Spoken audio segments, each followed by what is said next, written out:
जय माता रानी। तो मेरे यूट्यूब चैनल पे आप सबका बहुत बहुत स्वागत है। तो नवरात्रि में जो शारदीय नवरात्रि चल रही है, तो अष्टमी या नवमी आपको पूजा कैसे करनी है, इसका वीडियो मैं आप सबके लिए लेकर के आई हूँ। वीडियो थोड़ा भी पसंद आता है लाइक शेयर करके चैनल को सब्सक्राइब जरूर करें।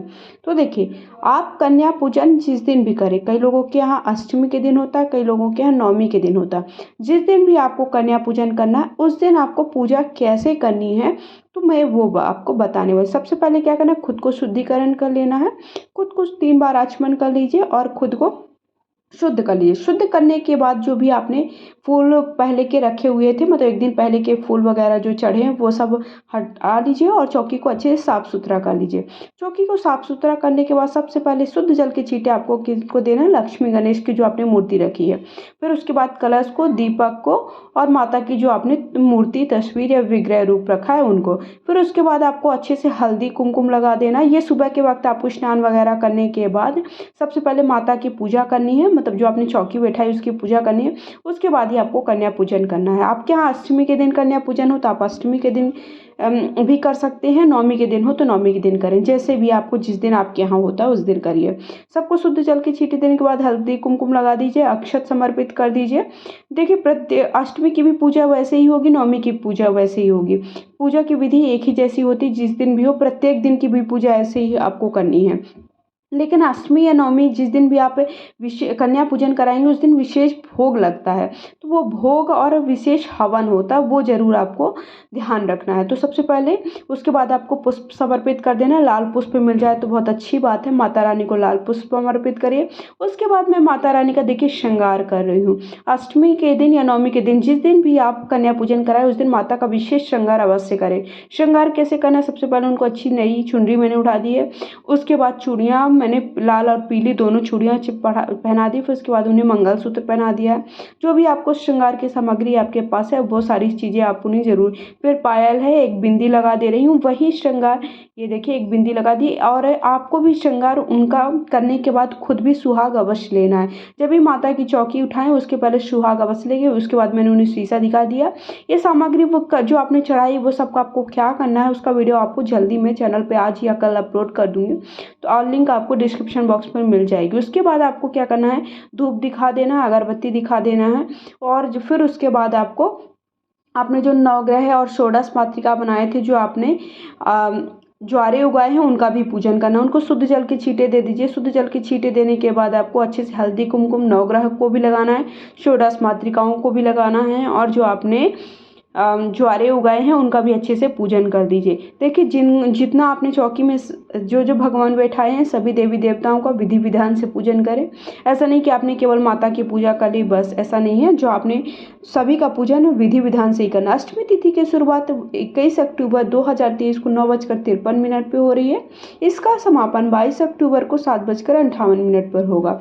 तो अष्टमी तिथि को अगर आप कन्या भोजन कराना चाहते हैं, कन्या भोजन आप अष्टमी नवमी दोनों दिन करा सकते हैं। फिर सुहाग की सामग्री जो है आपने वो एक दिन ही चढ़ा दी है। फिर माता को खोइचिया कैसे देना है और माता की ओली कैसे बना, बिना ओली भरे माता की आपको उनको विदा नहीं करना। उसका वीडियो में जल्दी लिंक पर डिस्क्रिप्शन बॉक्स पर आपको लिंक मिल जाए। उसके बाद हलवा पूरी का भोग लगाया जाता है। देखिए, कई लोगों के यहाँ कुल देवी को भी आज के दिन पूजन होता है, कुल देवी का भी भोग लगता है। तो इस तरह से अष्टमी या नवमी जिस दिन भी आप कन्या पूजन करें उस दिन ये विशेष भोग है, हलवा पूरी। और कई लोग काले चने का भी भोग लगाते हैं। मैंने चने का सब्जी नहीं बनाई है, केवल हलवा पूरी का भोग लगा रही हूँ। उसके बाद एक लोटे में जल दे देना आपको, और उसके बाद ये जो लोटे में जल दिया वो आपको उसी से सूर्य भगवान को अर्घ्य दे देना है। उसके बाद जो अष्टमी पूजा करते हैं तो कई लोग क्या अष्टमी के दिन ही ये जो कलश में नारियल है उसे उठा लेते हैं और उसे फोड़ करके सभी कन्याओं में बांट देते हैं। भोग प्रसाद भी सभी कन्याओं को, घर के सारे सदस्यों को बांट दिया जाता है। अब आपके यहाँ जैसा होता है आप अपने बड़े बूढ़ों से पूछ ले, उसके हिसाब से करें। फिर उसके बाद आपको विशेष हवन अवश्य करना चाहिए अष्टमी के दिन। तो अष्टमी के दिन हवन करने के लिए से देखिए, आप गाय के उपले का भी प्रयोग कर सकते हैं, या फिर आपके पास आम की लकड़ी है उसका भी। अब तो मेरे पास ये दोनों नहीं थे तो मैंने जो जटा वाला नारियल है उसका, नारियल का जो ऊपर का छिलका होता है उसे निकाल दिया है। देखिए, वो अगर आपके पास हो तो पान का में लौंग इलायची और बतासा रख करके पान का जरूर भोग लगाएं। मेरे पास मुझे नहीं मिल पाया तो मैं आपको बता रही हूँ, आपको जरूर करना। फिर उसके बाद सबसे पहले जो आपने अग्नि देवता का आवाहन करिए। अग्नि देवता का आवाहन करने के बाद आप घी से 3 आहुतियाँ दिया है मैंने, फिर उसके बाद जो आपने भोग प्रसाद बनाया है उसका ज़रूर आपको हवन करना होता है। उसके बाद क्या होता है कि बलि दी जाती है। तो कई लोग नारियल का क्या करते हैं, बड़ा, अगर आप विशेष हवन करते हैं, बड़ा हवन करते हैं तो क्या नारियल से आप हवन कर सकते हैं, लेकिन छोटा सा हवन कर रहे हैं तो यहाँ पर इतना बड़ा नारियल कैसे वो उस पर जलेगा। तो इसके लिए आपको क्या करना है, आपको लौंग इलायची का भी हवन करना है। कई लोगों के यहाँ देखिए लौंग इलायची और उसके साथ साथ कपूर का हवन किया जाता है। तो एक कपूर चढ़ा दीजिए, लौंग के 2 जोड़े चढ़ाए जाते हैं। इससे क्या होता है, घर में जो निगेटिव एनर्जी होती है वो दूर हो जाती है। इसलिए विशेष हवन अवश्य करना चाहिए, लौंग इलायची अवश्य समर्पित करनी चाहिए। इसके बाद देखिए बलि दी जाती है। बलि से माता रानी प्रसन्न होती हैं, आपकी जो भी इच्छाएं कामनाएं वो कहते हुए आप अपनी इस तरह से बलि दे सकते हैं। तो एक नारियल में ऐसे कलावा लपेट लीजिए, उसके बाद उसे बलि मतलब कि ही समझते हुए, उसका भाव लेते हुए कलावा लपेट करके एक नारियल पे, उसके बाद हल्दी कुमकुम से उसका पूजन करने के बाद घी में अच्छे से डुबो करके इसको आप हवन में समर्पित कर सकते हैं। अगर आप नहीं करना चाहते तो स्किप भी कर सकते हैं। केवल आप जो आपने भोग प्रसाद समर्पित किया उसी का आप हवन दे दीजिए, 5 आहुतियाँ दे दीजिए, या फिर घी का ही 5 आहुतियाँ दे सकते हैं, घी गुड़ का हवन कर सकते हैं।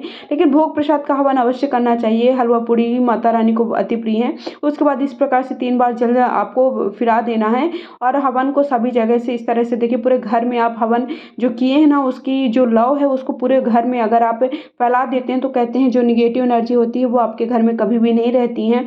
कोई भी घर में क्लेश द्वेष कोई भी अशांति है वो दूर होती है, इसलिए आपको ऐसा करना चाहिए। फिर उसके बाद देखिए आपने अखंड दीपक जलाया था या फिर जो भी दीपक जलाया था वो अलग हो गया। उसके बाद आपको आरती के लिए एक थाली सजा लेनी है। थाली में आप सबसे पहले स्वस्तिक बना दीजिए, हल्दी कुमकुम रख दीजिए।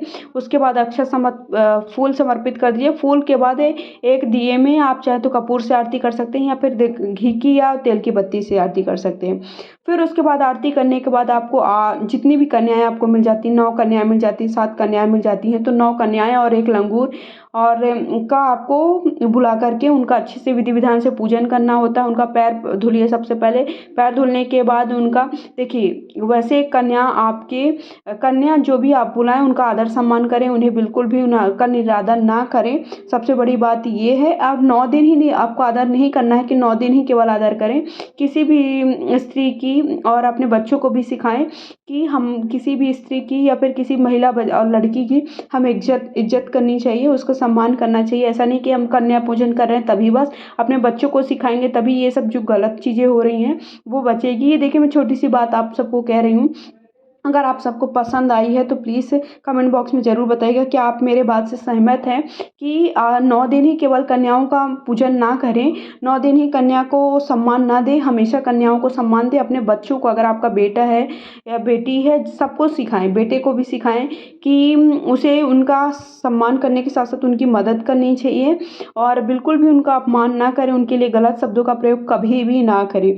तो ये छोटी सी बात मेरी अगर आप सबको पसंद आई तो कमेंट बॉक्स में ज़रूर बताइएगा। और नवरात्रि में जो कलश वगैरह रखे उसका क्या करना, वो सबका वीडियो आपको लिंक डिस्क्रिप्शन बॉक्स पर मिल जाएगी। जय माता रानी।